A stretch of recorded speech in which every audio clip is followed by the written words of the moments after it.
year is 1973, and you're a miniature wargamer. The hobby hasn't been around for very long, which means you're still in that freewheeling exploration phase. You've played a campaign, you've played a map-based campaign, but it's still lacking a little something. You and your friend would like to incorporate elements of the fog of war. You'd like to incorporate maneuver in a blind and engage in a little bit of light scouting or some kind of surprises for each other. Normally, you would perhaps go with a friend to run as a GM.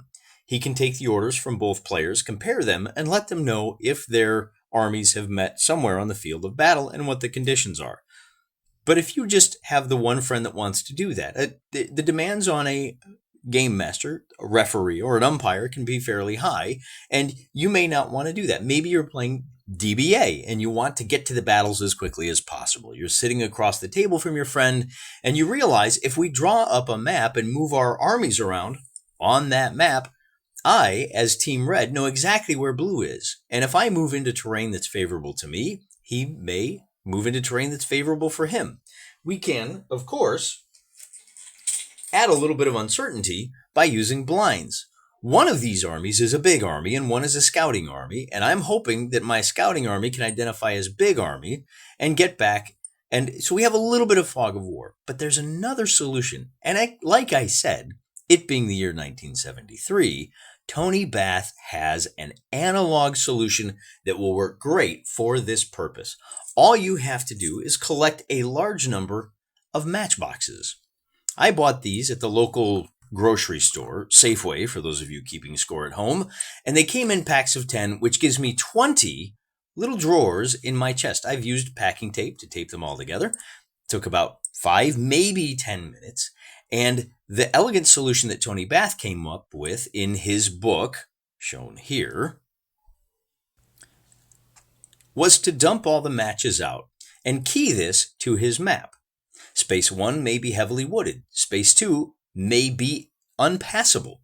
Notice they're numbered 1 through 5, so you can just lay out exactly what terrain is in each of these boxes. You can actually key in table setups so that you know what all 20 of these table setups look like. This is the battle computer, if you will, for Team Red. On the other side of the board, we have 1 through 5, 1 through 20 in the opposite direction. So this book is number 1 for blue and number 1 for red. And the way this works is rather simple. In a simple one army versus one army, I'm trying to find you, you're trying to find me. Red, let's assume, starts here on the southern side of the map. He puts his chip in the drawer. Now, like the old man in the cartoon playing chess, Blue gets to decide where his army goes. And he says, well, I'll start in number 2. Now, what's happened here is we have 2 armies in the board, and the players have to remember where their own armies are. No peeking. Red feels fairly confident. He's going to take his army out of drawer number 18, and he's going to move into drawer number 13. He's confident, knowing that Blue started up here, that drawer will be empty. Lo and behold, it is empty.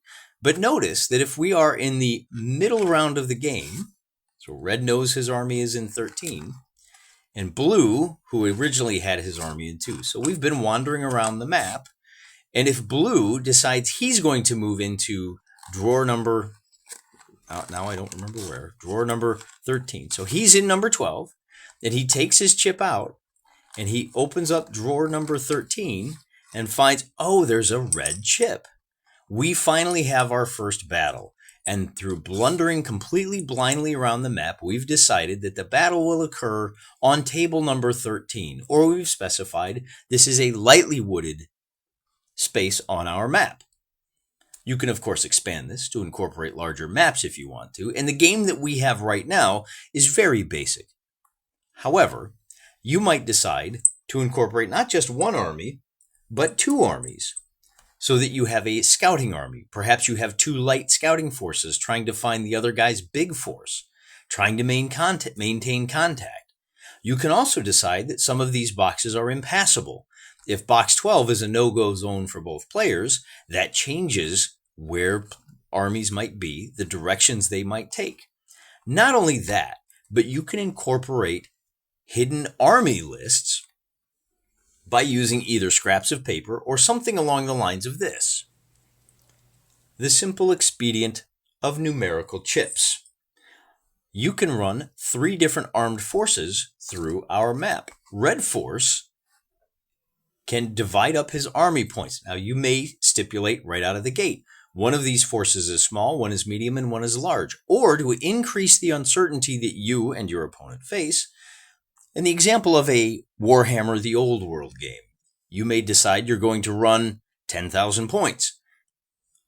You can divvy those up however you want. 3,300, 3,300, 3,400. Maybe you want 2 light scouting forces, 1,000 points, 1,000 points, 8,000 points. This will change the nature of the game. You may set an upper limit. 5,000 is the biggest we can handle.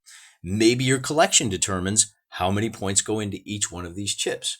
The point being, a simple game might be whoever can get the most points, surviving points, off his opponent's board edge. So red starts at the south end of the map and tries to get as many forces off the north end of the map as possible. If he's in 5 and he decides to move north, he can simply say, yeah, I moved to the top. This is where he shows his opponent. He was in drawer number 5. This army, or the remnants thereof, this army might have fought 2 or 3 battles to get to this point and only have 500 points in his army left. That scores you 500 victory points. At the same time, your opponent is trying to get off the south edge of the map. Whoever gets the most points off when there's no more armies left on the board wins the campaign. This can generate a host of natural battles, many of which may not be entirely balanced. Another thing you may do is a very Stratego-esque capture the flag. I'm going to put my red flag down here in the corner, and I'm going to leave a blocking force, a 1,500 point army. You can't capture my flag or my capital until you defeat that force. Where blue may decide, I'm going to go ahead and put mine straight away in the middle, and I'm going to put my armies. I don't have enough chips for this. Let's see. Like I said, you can use pieces of paper. He says, I'm going to put my army here, but on turn 1, I'm going to move my army down, and I'm basically going to hunker down and put my 3 armies adjacent, and I'm just going to wait for you. Maybe I move up and down in a little bit, but I'm going to go full defensive. Maybe it's a dwarven army, and that's his strategy. Again, as red is playing and moving his forces around, he decides to move from 13 into 8. And now look, he says, haha, I have found one of your forces. Now he knows exactly what's in that force. And there's a little mini game that you can play. Again, I defer to Tony Bath, who had a little scouting game. You can set up little mini games for, oh, I've bit off way more than I can chew. I'm going to try to retreat. Maybe you set the figures up on the board, and the retreating means you have to start in the middle and get off the board before the other guy comes out. There's all kinds of different things you can do here, but the key element to this particular device, the Hidden Movement O-Matic, is that it is very flexible. If you buy another case of 10, you can expand this. By 40, you can have a 5x8 map. We can go 8 high. We can go 6x6. You can set terrain effects. 11 through 15 is now a river. If I have an army parked on 11 through 15, and you move onto that square, you assume that the army that was already there is defending the river. You've already set up the battle type. It's a crossing the river kind of battle. And if you have a pre-keyed map, maybe some of these have easier crossing. 12 has no bridges. 13 has 2 bridges. 15 has 1 bridge and 2 fords that are possible. Well, now that's going to help direct the flow of the armies around the map, and you've got terrain effects in your hidden movement. Isn't this a genius little elegant style of play? This is something that you and your friends can put together relatively easily and run yourself a little hidden movement campaign. I'm a little surprised that there isn't something like this somewhere on the internet that can be done digitally. Maybe there is. Maybe you've seen one of these before. I gotta be honest, I don't think I've seen one of these on the YouTube, although it's a pretty good bet that if you're seeing it here, you're going to see it elsewhere in the not too distant future. I will say this, Jeff Rientz did a blog post on this a number of years ago, but I found that after reading Tony Bath's Setting Up an Ancient Wargame Campaign. A highly recommended book. Thank you to Jim Curry and the rest of the Society of Ancients for bringing these obscure novels back to print. I don't have a print copy. I have a digital copy from Amazon.com. Highly recommend you get the book. Give it a read through. You'll see this and know what old Mr. Wargaming was talking about, and you'll learn a whole lot more about some of the nice little solutions that the early pioneers of the hobby stumbled on. I shouldn't say stumbled on. These guys were brilliant. The solutions that they invented, discovered, and pioneered. And maybe something like this is still useful here in the year of our Lord 2025. Give it a look, give it a try. Let me know what you think. Thanks for watching. Until next time, I'm Mr. Wargaming, and I'm praying for you.